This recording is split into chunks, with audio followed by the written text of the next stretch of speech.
मिरजेत प्रभाग क्रमांक 7 मध्ये भाजपा पक्षाकडून गणेश माळी, दयानंद खोत, बानू जमादार, उज्ज्वला कांबळे यांचा उमेदवारी अर्ज दाखल। 78 जागा ताकदीनं लढून विजयी होणार, महापालिकेवर झेंडा फडकणार आमदार सुरेश भाऊ खाडे। सांगली, मिरज, कुपवाड शहर महानगरपालिका प्रभाग क्रमांक 7 मध्ये भाजपाच्या अधिकृत उमेदवार गणेश माळी, दयानंद खोत, बानू जमादार, उज्ज्वला कांबळे यांनी आज उमेदवारी अर्ज दाखल केला। यावेळी माजी पालकमंत्री आमदार सुरेश भाऊ खाडे, सुरेश बापू आवटी, फारुख जमादार, नितेश कांबळे हे उपस्थित होते। सांगली महापालिकेच्या निवडणुकीतील 78 जागांवरील भाजपा पक्षाकडून उमेदवार जाहीर करून त्यांना एबी फॉर्म दिले आहेत। ही निवडणूक विकासाच्या मुद्द्यावर भाजप ताकदीनं लढवणार आणि सर्व जागांवर विजयी होऊन महापालिकेवर झेंडा फडकवणार असा विश्वास आमदार सुरेश भाऊ खाडे यांनी व्यक्त केला आहे। भाजप मित्र पक्ष असलेल्या जनस्वराज्य पक्षाशी चर्चा सुरू असून 3 जागांवर चर्चा सुरू आहे।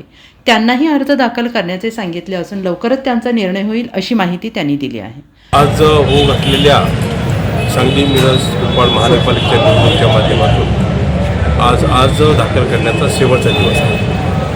भारतीय जनता पार्टीच्या वतीने आज आम्ही 78 अर्ज सांगली जिल्ह्यामध्ये आज पूर्ण केले। त्यांचे फॉर्म दिले, पॅनल सगळीकडे आमचा ताकदीने पॅनल लागलेले आहेत। त्यामुळं आजचा शेवटचा दिवस हा काय अर्ज भरण्याचे होते, काय फॉर्म द्यायचे होते ते आम्ही कम्प्लिशन केलं। टोटल एबी फॉर्म 78 लोकांचे फॉर्म हे सगळ्यात एकदम व्यवस्थित सबमिट झालेले।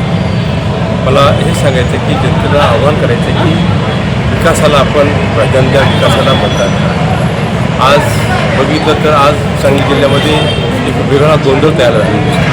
कोण कुठं अजून आम्हालाही समजलं नाही की जोपर्यंत फॉर्म्स कुठे होणार नाही तोपर्यंत समजणार नाही की कोण कुठे गेला आणि कोण कुठे गेला।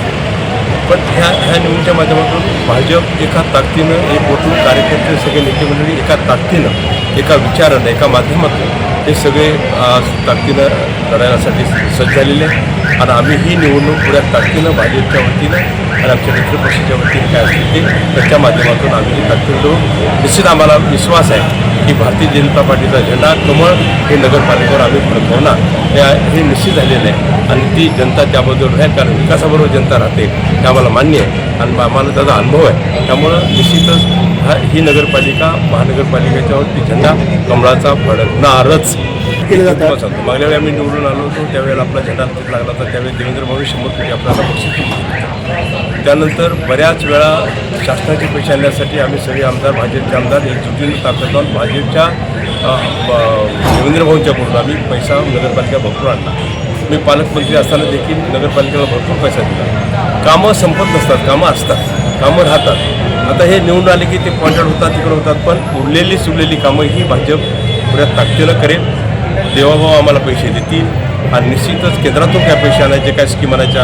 आता आम्ही रेल्वे पूल बांधले, रेल्वे पूल तर शासनाचा पैसा नाही आहे, पण तो केंद्राचा पैसा आहे। आम्ही आता टाकळी रोडचा आपण पूल बांधला, आता आपण बेडेचा पूल बांधतो, हे वरून पैसे आले आपल्याला, पण केंद्रातूनही पैसे आपल्याला विकासासाठी आणता येतील, राज्यातून आणता येतील। त्यामुळं आम्ही दोन्ही आमदार, सांगलीचे आमदार म्हणजे दादा आणि मी आणि आमचे सर्व सहकारी असतील, त्या सहकार्याच्या माध्यमातून निश्चितच काय राहिलेला विकास पूर्ण करण्याचा आम्ही कटिबद्ध आहोत। Bureau report SVN Marathi, Miraj.